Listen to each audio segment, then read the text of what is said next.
royal drums shook the ground, calling the whole kingdom to the stadium. This was no ordinary match. The winner would marry the king's daughter. Pedro Salah, the humble stable boy, stood on one side of the pitch. On the other, Maguire, the ruthless favorite, was ready to win at any cost. The crowd only saw a game, but behind the scenes a dangerous plan was already in motion. By the time the final whistle blew, someone's life would change forever, and someone else's might end. My people, welcome back to Folktales by Chisom, where every tale grips your heart and refuses to let go until the last word. Please subscribe, hit like, and share this with anyone who loves a good story. Now, let's step into the royal stadium. The sun had barely risen when the royal drums began to thunder across Umuonyi Kingdom. Boom, boom, boom. Each strike echoed over the hills, across the riverbanks, and into the dusty roads of distant villages. In the marketplace, traders paused mid-sail. At the fishing docks, men stopped hauling in nets. Even children chasing a ball made from tied rags froze mid-kick. The royal gong never sounded at this hour unless the king had something important to say. By the time the palace gates opened, the square was overflowing. Fishermen in wet trousers, market women balancing baskets on their heads, farmers still smelling of earth. Everyone pressed forward, eager to hear the king. The air was thick with curiosity and the faint smell of roasted maize from street vendors who saw an opportunity in the gathering crowd. From the grand balcony, King Umuonyi emerged, dressed in flowing gold robes that shimmered in the sunlight. His crown gleamed, catching the eye of every man and woman below. To his right sat Princess Amara, tall, graceful, her skin the deep bronze of sunset. Her white gown was simple but elegant, and her head was crowned not with jewels, but with a delicate braid of cowries. The crowd erupted into cheers. The king lifted his hand, and silence fell instantly. "People of Umuonyi," his voice boomed, "this year we honor not just our traditions, but our passion for the beautiful game. Football." The mention of football made the crowd murmur with excitement. The king continued, "To celebrate the season's start, I declare the royal tournament open. 16 teams from across the kingdom will compete. The prize—" He paused, letting the suspense settle like dust in the air. "The victor shall marry my daughter, Princess Amara, and one day inherit my throne." Gasps rippled through the crowd like a wave. Women covered their mouths. Men exchanged wide-eyed looks. Boys who had been dreaming of Premier League stardom suddenly pictured themselves in royal robes. At the far end of the square, Pedro Salah stood among the crowd, his heart pounding. A humble stable boy who spent his days cleaning the king's horses, Pedro had nothing but an old pair of boots and a gift for football. He had played countless street matches, his skills whispered about in the back alleys and marketplaces. But the thought of stepping onto the royal pitch, that had always felt like another world entirely. Beside the royal stand, a figure watched Pedro from a distance. Maguire. Tall, broad, and built like a fortress wall, Maguire was already the favorite to win. He had money, influence, and a reputation for breaking both records and bones on the field. His smirk carried the confidence of a man who already saw himself as champion and future king. In the crowd, voices whispered, "Maguire will win. He always does. No one can stop him, unless someone unexpected comes along." Pedro didn't know it yet, but the road ahead would be filled with danger, betrayal, and the kind of twist no one could see coming. The morning of the registrations felt like a festival. The palace courtyard, usually reserved for royal guards and council meetings, had been transformed into a vibrant sea of colors. Banners flapped in the wind, food vendors lined the walls, and everywhere you looked, players were showing off their boots, jerseys, and confident grins. Some teams arrived in grand style, with drummers and dancers leading them in, chanting victory songs before the first ball was even kicked. Others came quietly, their eyes sharp and focused, speaking only to one another in low tones. Pedro Salah was not part of either kind. He arrived alone, wearing a faded jersey with a small tear near the collar. His boots were scuffed and mismatched, one slightly newer than the other. He carried no bag, no spare kit, no sponsor's logo on his back. Just a bottle of water tucked under his arm and a folded piece of paper containing his team's names. The registration queue was long, winding past the palace walls and into the open field. As Pedro waited, he overheard snatches of conversations. "The northern team is here. They say their striker runs faster than a horse. Did you see the city squad? All their boots came from England. Maguire's team is already warming up. They look like soldiers." When Pedro finally reached the front, the registration clerk, a short, wiry man with a permanently raised eyebrow, glanced at him and frowned. "Name?" "Pedro Salah," he said calmly. The clerk's lips twitched into a half smirk. "You? Playing for the princess's hand? Do you even know who else is in this tournament?" Pedro placed his folded paper on the table without answering. The clerk unfolded it and scanned the names of Pedro's teammates, a mix of farmers' sons, fishermen, and a young school teacher who doubled as goalkeeper. The clerk shook his head, scribbled the team name into the record book, and handed Pedro a small token stamped with the royal seal. "Good luck," the clerk said, though his tone suggested he meant the opposite. Pedro stepped aside, tucking the token into his pocket. Just then, a hush spread through the courtyard. Heads turned. Maguire had arrived. He didn't walk in. He marched flanked by 6 towering teammates in crisp, matching kits. Their boots gleamed as if they had never touched dirt. The sun caught on their gold-trimmed jerseys, blinding to look at. Behind them, a pair of drummers pounded an intimidating rhythm. Maguire's eyes swept the courtyard until they landed on Pedro. His smirk widened. As he reached the registration table, he tossed a leather-bound folder onto it with a loud thud. Inside were the neatly printed profiles of his team. Their heights, weights, positions, even dietary plans.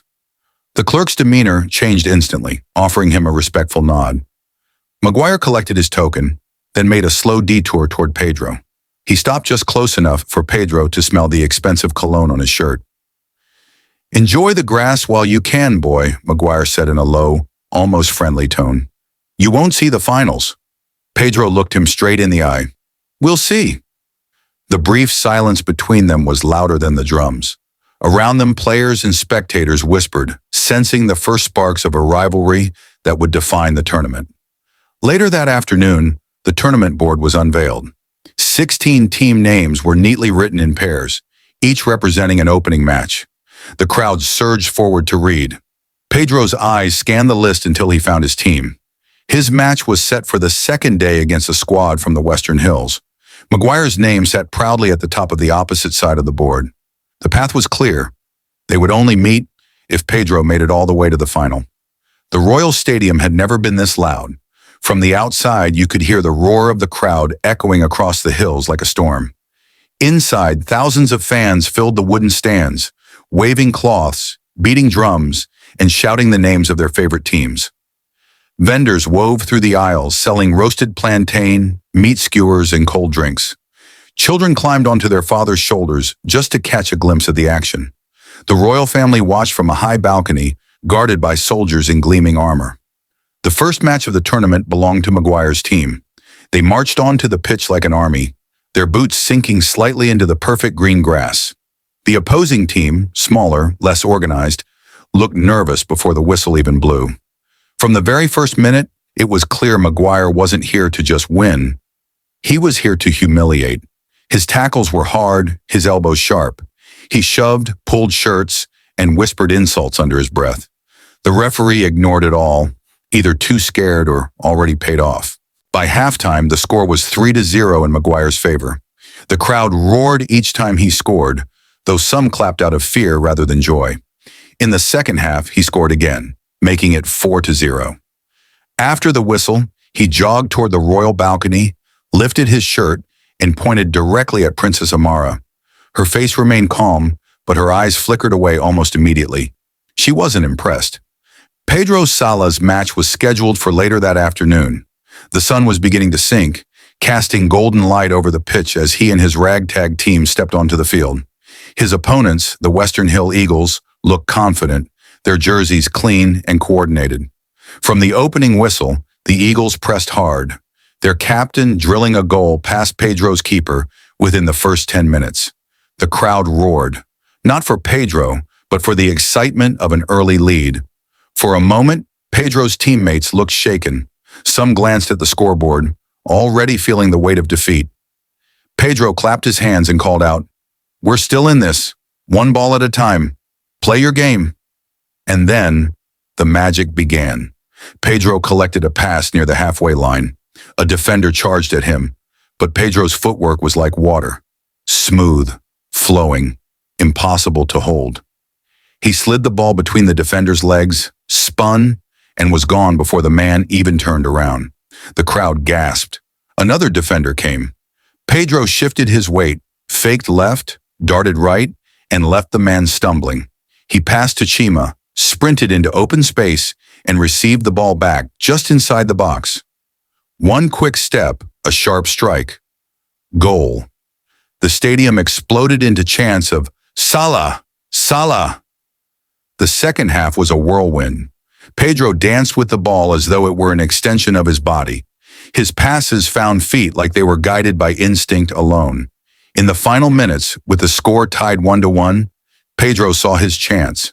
A loose ball bounced toward him at the edge of the box. Without hesitation, he struck it on the volley.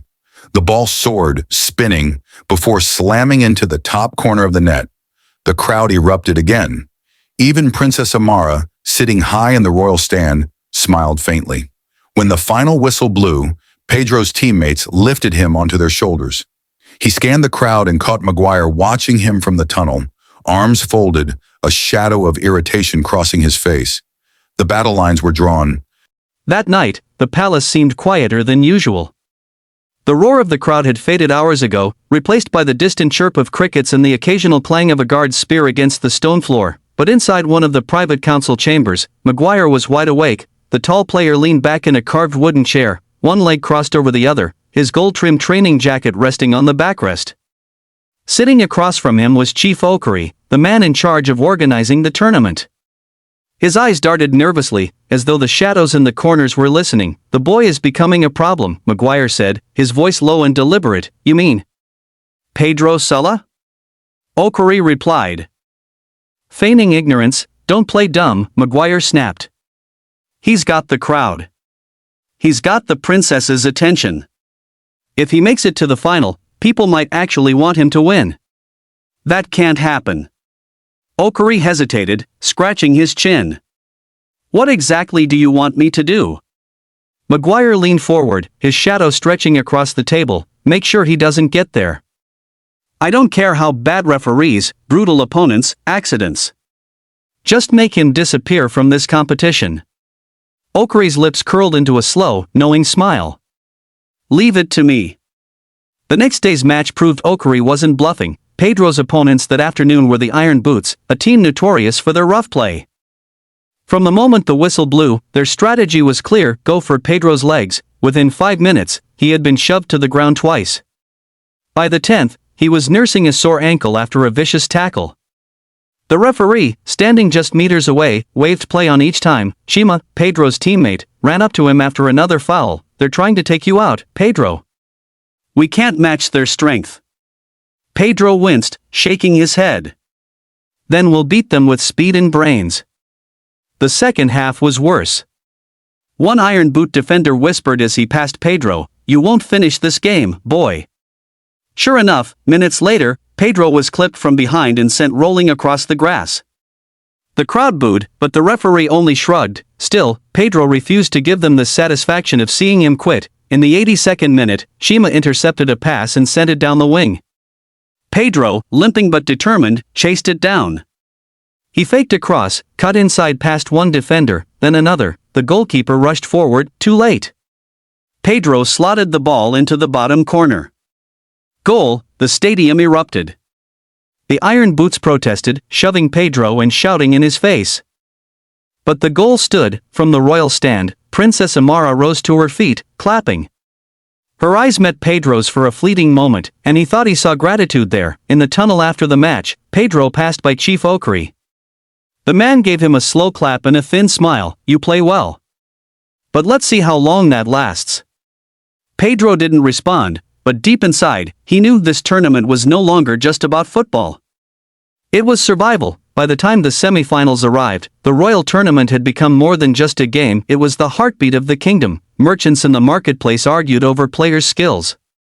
Farmers paused their work to discuss strategies.